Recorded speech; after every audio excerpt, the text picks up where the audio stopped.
नहमदुहु व नुसल्ली व नुसल्लिम अला रसूलिहिल करीम अम्मा बाद।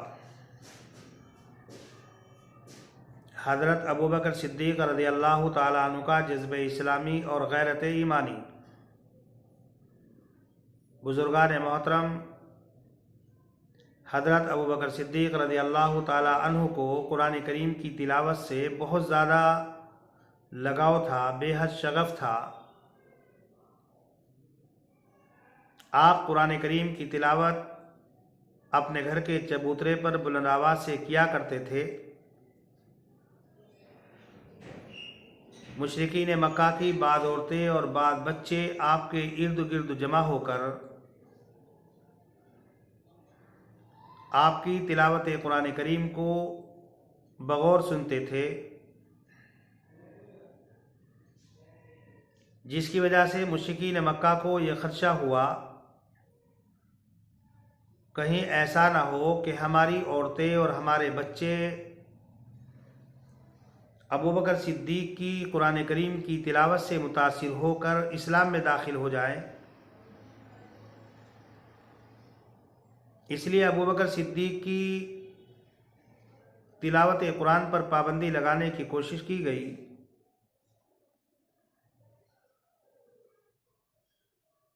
आपको कुफ़ार मक्का ने तकलीफ़ें पहुंचानी शुरू कर दी, अदियतें देना शुरू कर दी। जब हज़रत अबू बकर सिद्दीक़ रज़ियल्लाहु ताला अन्हु बेहद परेशान हो गए तो सन 5 नबवी या सन 6 नबवी में आपने मक्कतुल मुकर्रमा से हबशा जाने का इरादा कर लिया और मक्के से बाहर निकले ही थे कि कबीले कार के सरदार मालिक इब्ने दगाना से मुलाकात हो गई। मालिक इब्ने दगाना ने अबू बकर से पूछा, कहाँ का इरादा है, कहाँ जा रहे हो? अबू बकर सिद्दीक़ रज़ियल्लाहु ताला अन्हु ने फरमाया कि अहले मक्का अपने आका और अपने मौला का जिक्र करने नहीं देते, कुरान करीम की तिलावत नहीं करने देते, इसलिए मैं मक्का छोड़कर जा रहा हूँ, दुनिया में फिरूंगा, अपने आका और अपने मालिक को याद करूँगा, कुरान करीम की तिलावत करूँगा। बुजुर्गान मोहतरम, मालिक इब्ने दगाना ने आपके बारे में क्या कलिमात कहे वो सुनने के काबिल हैं।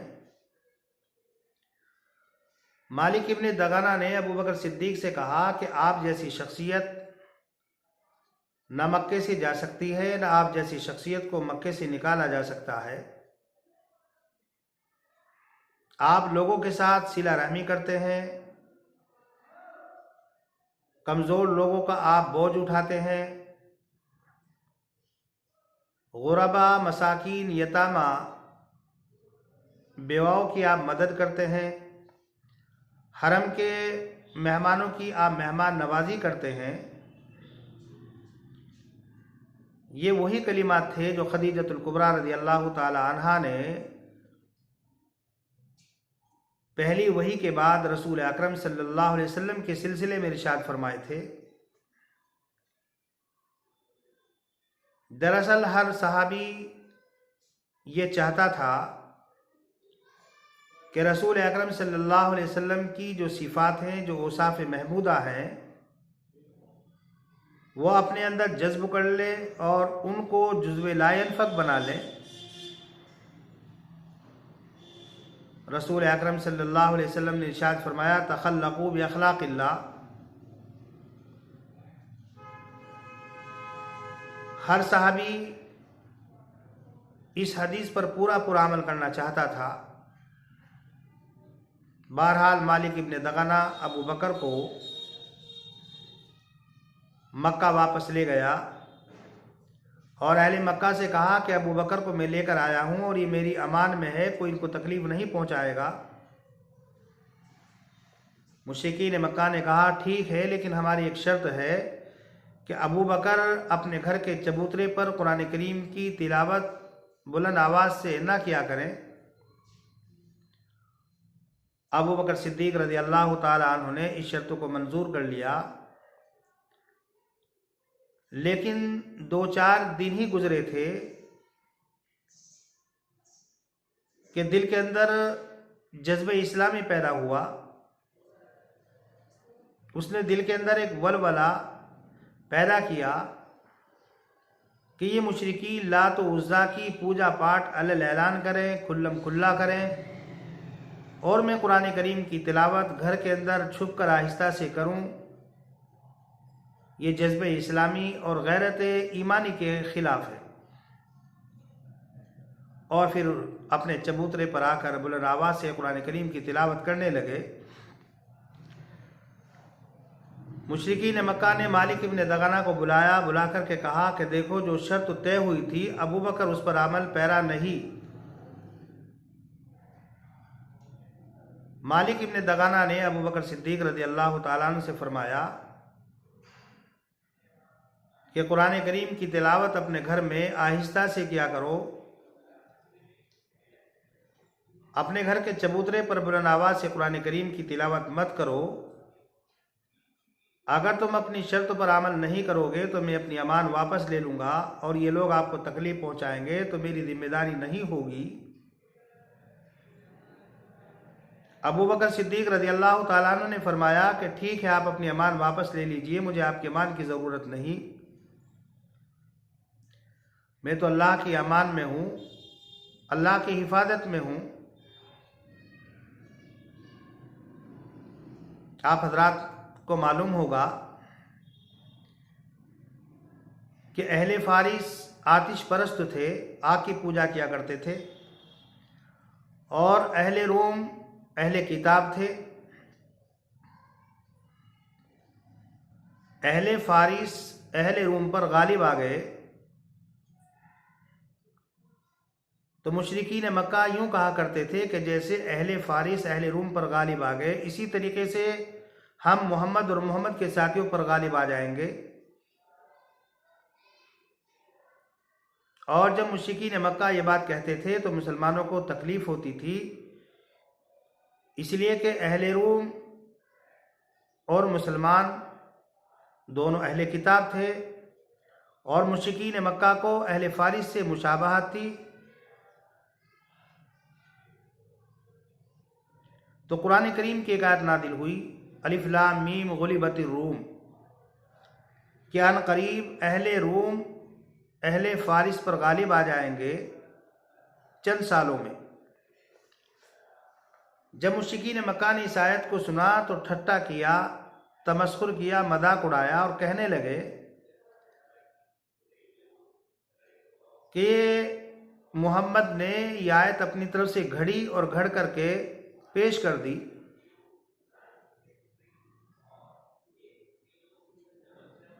उमय्या बिन खल्फ ने जब हज़रत अबू बकर सिद्दीक रज़ी अल्लाह ताला अन्हु के सामने ये बात कही तो अबू बकर सिद्दीक रज़ी अल्लाह ताला अन्हु ने उमय्या बिन खल्फ से कहा कि अगर अहले रूम अहले फारिस पर 3 साल के अंदर गालिब न आए तो 10 ऊँट मैं तुम्हें दूंगा, और अगर अहले रूम अहले फारिस पर 3 साल के अंदर गालिब आ गए तो 10 ऊँट तुम मुझे दोगे। शर्त तो तय हो गई। रसूल अकरम सल्लल्लाहु अलैहि वसल्लम को मालूम हुआ तो आपने अबू बकर से फरमाया, अबू बकर, तुमने 3 साल की मियाद क्यों मुतय्यन की? इसलिए कि कुरान करीम में लफ्ज़ बिदुन इस्तेमाल हुआ है और बिदुन का इतलाक़ 3 से लेकर 9 तक पर होता है। लिहाजा तुम जाओ, मियाद बढ़ाओ और ऊँट की तादाद में भी इजाफा करो। हज़रत अबू बकर सिद्दीक रज़ी अल्लाह ताला अन्हु उमय्या बिन खल्फ के पास दोबारा पहुँचे और जाकर के कहा कि मैं मियाद के अंदर भी इजाफा करना चाहता हूँ और ऊँटों की तादाद में भी इजाफा करना चाहता हूँ कि अगर अहले रूम 9 साल के अंदर अंदर अहले फारिस पर गालिब ना आए तो मैं तुम्हें 100 ऊँट दूंगा, और अगर अहले रूम अहले फारिस पर 9 साल के अंदर गालिब आ गए तो 100 ऊँट तुम मेरे हवाले करोगे। उमैया इब्न खल्फ ने अपनी रजामंदी का इजहार कर दिया, लेकिन उमैया इब्न खल्फ ने अबू बकर सिद्दीक से फरमाया कि मुझे कोई जामिन दो, कहीं ऐसा ना हो कि आप मक्का छोड़कर चले जाए और मैं शर्त जीत जाऊं तो फिर मैं ऊँट किससे वसूल करूंगा। अबू बकर सिद्दीक रज़ी अल्लाह ताला अन्हु ने अब्दुर्रहमान को जामिन बना दिया। सन 2 हिजरी में जब ग़ज़वे बदर का वाक़या पेश आया और उमैया इब्न खल्फ ग़ज़वे बदर के लिए मुश्रिकीन की तरफ से लड़ने के लिए आने लगा, तो अबू बकर सिद्दीक रज़ी अल्लाह ताला अन्हु ने कहलवाया कि तुम ग़ज़वे के अंदर जा रहे हो, अगर तुम कत्ल कर दिए गए और मैं शर्त जीत गया तो ऊँट कौन देगा, लिहाजा तुम भी मुझे एक जामिन दो। उमैया इब्न खल्फ ने भी एक जामिन दे दिया। उमैया इब्न खल्फ सन 2 हिजरी में ग़ज़वे बदर में मारा गया और सन 6 हिजरी में या सन 7 हिजरी में अहले रूम अहले फारिस पर गालिब आ गए, तो अबू बकर सिद्दीक रज़ी अल्लाह ताला अन्हु ने 100 ऊँट वसूल कर लिए। बुजुर्गान मोहतरम,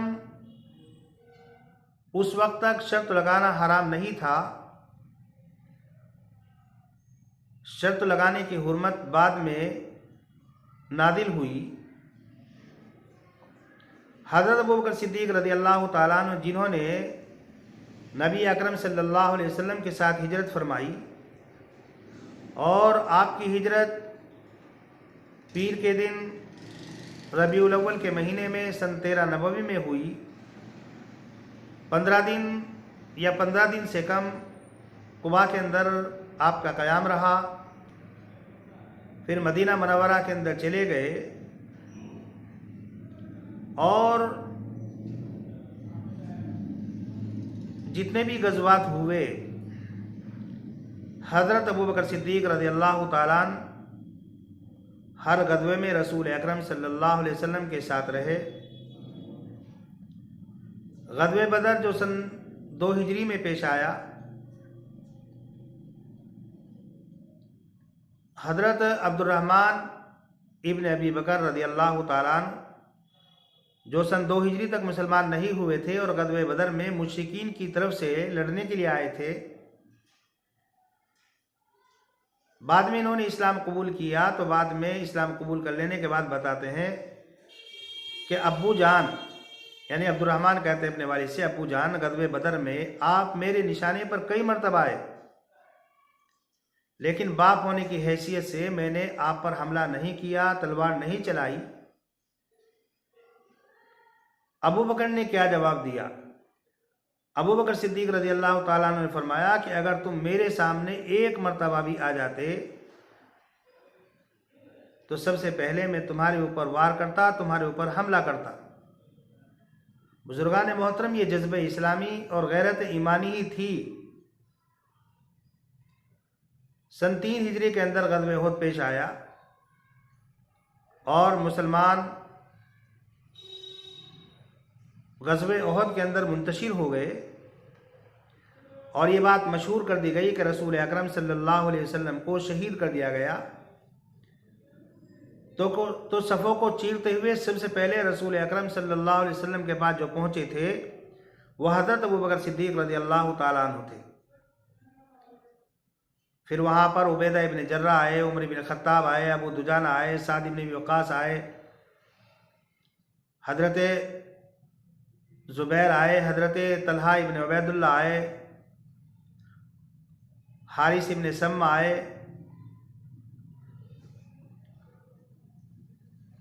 और सन 8 हिजरी में जब मक्का फ़तह हुआ तो मक्का फ़तह होने से पहले जब मुश्रिकीन मक्का कुफ़ार मक्का को ये मालूम हो गया कि रसूल अकरम सल्लल्लाहु अलैहि वसल्लम मक्के को फ़तह करने के लिए तैयार हैं, तो जो सुलह हुदैबिया हुई थी और सुलह हुदैबिया को मुश्रिकी ने और कुरैश ने तोड़ दिया था, तो उसकी मियाद बढ़ाने के लिए अबू सुफियान इब्न हर्ब मदीना मनव्वरा आया और रसूल अकरम सल्लल्लाहु अलैहि वसल्लम से सुलह की मियाद बढ़ाने के सिलसिले में बातचीत की, लेकिन रसूल अकरम सल्लल्लाहु अलैहि वसल्लम ने सुलह की मियाद नहीं बढ़ाई।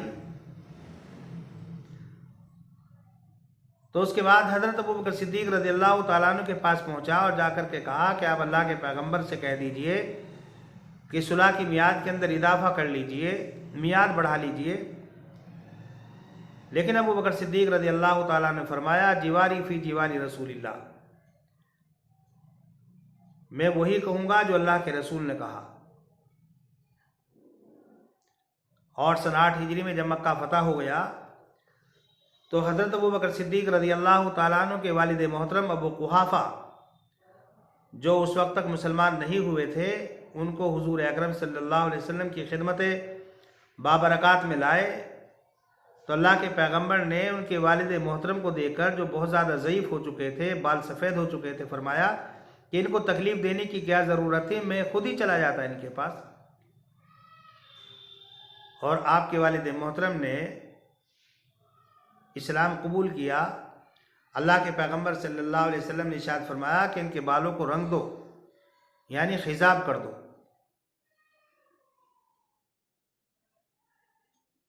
अबू कुहाफा का जो इंतकाल हुआ तकरीबन 97 साल की उम्र में हुआ। और आपकी जो वालदा थी सलमा, उनका इंतकाल अबू कुहाफा से पहले हो चुका था। सन 7 हिजरी के अंदर ग़ज़वे तबूक वाक़ हुआ। और आप हज़रात को मालूम है कि जब रसूल अकरम सल्लल्लाहु अलैहि वसल्लम ने इमदाद का ऐलान किया तो उस्मान इब्न अफ़्फ़ान रज़ियल्लाहु ताला अन्हु ने बहुत ज़्यादा मदद की। हज़रत उमर इब्न ख़त्ताब कहते हैं कि मेरे दिलो दिमाग के अंदर ये बात आई कि अबू बकर से मैं आज तक नहीं बढ़ सका, आज मेरे लिए मौका है कि मैं अबू बकर से सबकत ले जाऊं और बढ़ सकूं। हज़रत उमर कहते हैं मैं घर गया और मैंने घर से आधा सामान लिया और रसूल अकरम सल्लल्लाहु अलैहि वसल्लम की खिदमत में लाकर पेश कर दिया। और अल्लाह के पैगंबर ने मुझसे पूछा, उमर क्या लाए हो और क्या छोड़ करके आए हो? मैंने कहा कि अल्लाह के पैगंबर, अपने घर का आधा असासा ले आया हूँ और आधा छोड़ आया हूँ। उसके बाद हज़रत अबू बकर सिद्दीक़ रज़ियल्लाहु ताला अन्हु खिदमत बाबरकात में हाजिर हुए। अल्लाह के पैगंबर ने पूछा, अबू बकर क्या छोड़ा?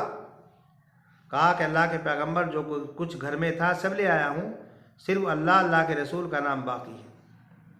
उमर इब्न ख़त्ताब कहते हैं कि आज मैंने ये बात सोच ली कि मैं अबू बकर से किसी भी अमल में आगे नहीं बढ़ सकता। अगर बढ़ सकता था तो आज मौका था, लेकिन आज भी नहीं बढ़ सका तो आइंदा कभी आगे नहीं बढ़ सकूँगा। हज़रत अबू बकर सिद्दीक़ रज़ियल्लाहु ताला अन्हु सन 9 हिजरी में रसूल अकरम सल्लल्लाहु अलैहि वसल्लम ने अमीरुल हाज बना करके भेजा। और सन 10 हिजरी में भी रसूल अकरम सल्लल्लाहु अलैहि वसल्लम के साथ रहे। और जब सफ़र के आखिर में आप बीमार हुए और 12 रबीउल अव्वल को आपका इंतकाल हुआ, तो बीमारी की हालत में जब आप नमाज नहीं पढ़ा सके तो आपने अबू बकर सिद्दीक़ रज़ियल्लाहु ताला अन्हु को नमाज पढ़ाने का हुक्म दिया। हालांकि हज़रत आयशा सिद्दीक़ा रज़ियल्लाहु ताला अन्हा ने फरमाया कि अल्लाह के पैगंबर, वो तो बहुत नरम दिल है, वो आपकी जगह खड़े नहीं हो सकेंगे। क्योंकि हज़रत आयशा समझ रही थी कि अल्लाह के रसूल की जगह खड़े होंगे तो साहबा अच्छा नहीं समझेंगे। तब रसूल अकरम सल्लल्लाहु अलैहि वसल्लम ने फरमाया था कि तुम सवाहिबात यूसुफ हो और अबू बकर को ही कहें कि वो नमाज पढ़ाएं। बुजुर्गान मोहतरम, अबू बकर सिद्दीक़ रज़ियल्लाहु ताला अन्हु की शख्सियत वो हैं कि जिन्होंने अपने माल से, अपनी जान से रसूल अकरम सल्लल्लाहु अलैहि वसल्लम की खिदमत की और इस्लाम को सरबुलंद करने के लिए जिस तरह की कुर्बानी की ज़रूरत पड़ी, उस तरह की कुर्बानी अबू बकर सिद्दीक़ रज़ियल्लाहु ताला अन्हु ने पेश की। और रसूल अकरम सल्लल्लाहु अलैहि वसल्लम ने अपनी ज़बान मुबारक से फरमाया सहाबा किराम से कि तुम लोगों ने मेरे ऊपर जितने एहसानात किए थे, मैंने तुम्हारे एहसानात का बदला अदा कर दिया। लेकिन अबू बकर सिद्दीक़ वो वाहिद शख्स हैं कि जिनके एहसानात का बदला अल्लाह तबारक व तआला अता करेगा। बुजुर्गान मोहतरम, ये चौथी किस्त है और इंशाअल्लाह पांचवी किस्त कल पेश की जाएगी। अल्लाह तबारक व तआला हम सभी को अमल करने की तौफीक मरहमत फरमाए। व आखिर दावाना अनिल हम्दुलिल्लाहि रब्बिल आलमीन।